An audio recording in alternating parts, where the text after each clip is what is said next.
I'm here with Michael Sider, Assistant Professor of Management Communications, to discuss the upcoming Ivy Idea Forum, What Shakespeare Can Bring to Business. What will you be talking about at the upcoming Ivy Idea Forum on April 20th? Well, the title is What Shakespeare Can Bring to Business, and we're going to be looking specifically at one of Shakespeare's plays, his most nakedly political play, Julius Caesar, and looking at it from a business person's point of view, putting ourselves in the roles of the various characters in the play and seeing what business leaders can learn from immersing themselves in one of Shakespeare's plays. How did you get interested in this? Well, I think there's a kind of interesting history to my involvement with Shakespeare, art, poetry, literature, and leadership. My background is English Lit. I have a PhD in English literature, and actually my first job was at University of Pennsylvania in Philadelphia, where I was teaching English and writing, and actually wrote a book on John Keats. And it was only after being an English professor for a few years that I started moonlighting with businesses and working in communications related matters with various businesses, and enjoyed it so much that I eventually ended up teaching communication at a business school at Ivy. One of the things that's always struck me, though, is that while we do a lot of data analysis in our courses, we don't do a very good job teaching people to be more creative, to make really good holistic decisions, and to work on the almost softer than soft skills of the human side of leadership. What I mean by that is I would say that Steve Covey and others argue that the great leaders do simple things well, and what allows them to do those simple things well is knowledge of what it really means to be human. Human values, human nature, human goodness. The idea of the leader as a person who is a full human being, I think, is something that is really important today, especially from an ethical standpoint.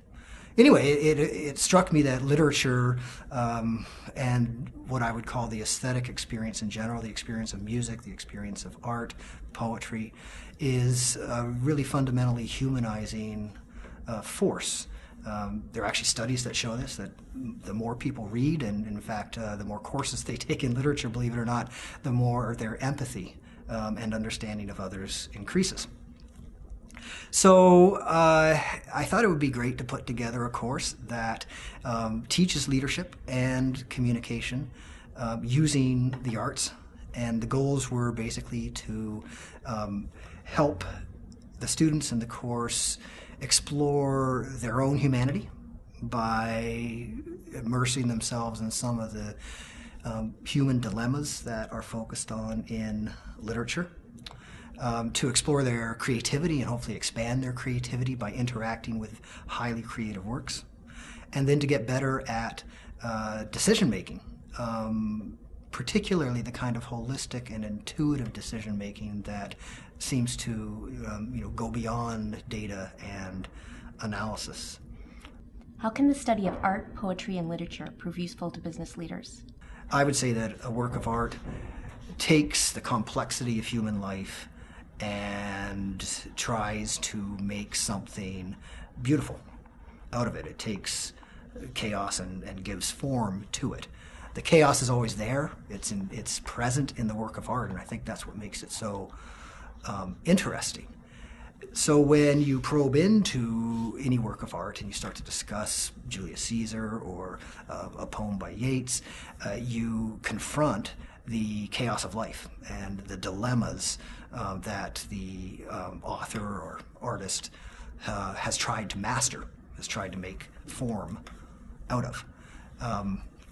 So you're really immersed in complexity. Keats said the man of genius, who for him was the artist, the poet, and someone he would have said was probably different from, say, someone he called the man of power, the politician, for example, and maybe, I think wrongly, he would say business people as well. He said what marked creative people was the ability to remain in uncertainty, mystery, and doubt without any irritable reaching after fact or reason. And we're starting to sense that that's not just what is important to the creative person today. This is what is important to business people and politicians, leaders as well. People Keats would have said, would have called men of power. If you need facts and reasons at all times, and you can't trust your intuition, and you're scared of complexity, you're not going to be a good decision maker. You have to be comfortable with chaos. You have to be comfortable with complexity around us if you're going to be a good leader. And that way leaders and artists, I think, are much the same in that they're both trying to give form to chaos. So you have complexity of everyday life. They're trying to shape it. They're trying to make it meaningful for their organizations, for their people. And being comfortable with that is really what you learn from art and literature, one of the central things that you learn. Can you give us an example of how you use literature, art, or poetry to explore leadership? Yeah. Well, to talk a little bit about what I'm going to discuss at the Ivy Leaders Forum, one of the texts that I use, I'm writing an article on it at the moment, and it's also one of the central works that we explore in my creativity course, is Julius Caesar. And it seems to me that Julius Caesar is a play about the power of words to deceive others. An interesting thing about the play, and why I chose it for the course, is that the world of Rome at the time of Caesar and the world we live in today, very, very similar. The play shows Julius Caesar coming into Rome as the now 4-time elected consul of Rome. He has defeated his check and balance, Pompey, and the people want to make him emperor of Rome. So he is a man, he has an entire army at his back. He is, at that time, the wealthiest individual probably in the Roman Empire. And never before has Rome seen an emperor. For several hundred years, they have kicked kings out of Rome and kept Rome as it was, as a republic. Here comes this man who wants to change all of that. At least a lot of the senators are certain that he is going to. And the hero of the play, who is maybe a bit of an anti-hero actually, is Brutus. And Brutus is Caesar's good friend. But Brutus is also a senator and dedicated, his whole family has been dedicated for generations, to the preservation of democracy in the Roman Republic. And there's another man named Cassius. These are leaders, all of them, Caesar, Brutus, Cassius, leaders just like we have in businesses today. And Cassius hates Caesar. He's envious of him and wants to kill him. But he knows he has to have Brutus on his side because Brutus is Caesar's friend and the most honorable man in Rome. So if he can get Brutus on his side, he and his conspirators can kill Caesar and not have to worry about the consequences, they think. But Brutus is a friend of Caesar's and is not sure that Caesar would actually become an emperor and destroy democracy if he were elected, if the people chose him as their champion, basically.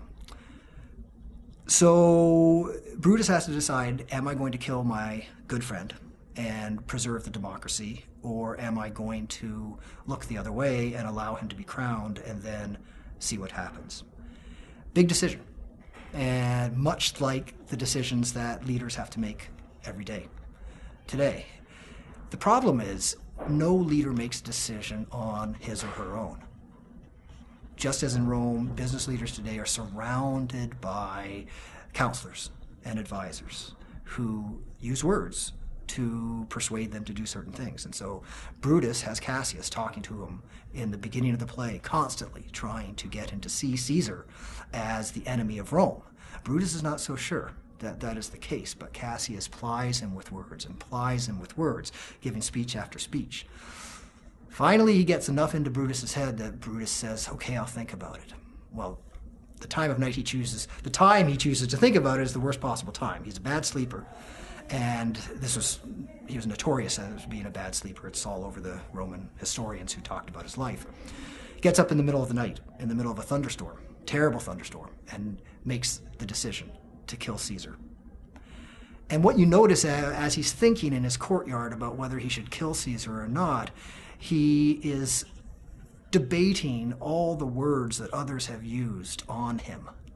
And it really breaks him down. He really has no idea what he himself thinks because he's been put on by so many other people. And I think for business leaders, that's a really important dilemma to understand. If you need to know who you are and what the right action is in order to make good decisions and be a good leader, how do you do that if you are always fundamentally being surrounded by the arguments and words of other people?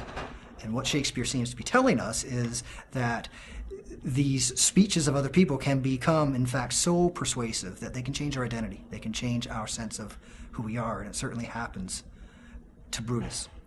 That's just one example, but the play is full of examples of powerful leaders using language to basically persuade other people to do what they want them to do.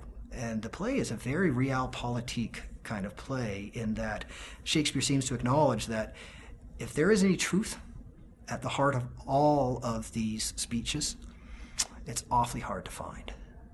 And Shakespeare seems to be telling us this is going to be a problem for any leader. If you have power, you will be surrounded by people who will use words to get a piece of that power and share in that power. And it will be such a onslaught that you will, in the end, forget who you are unless you are very, very careful about that kind of self-knowledge.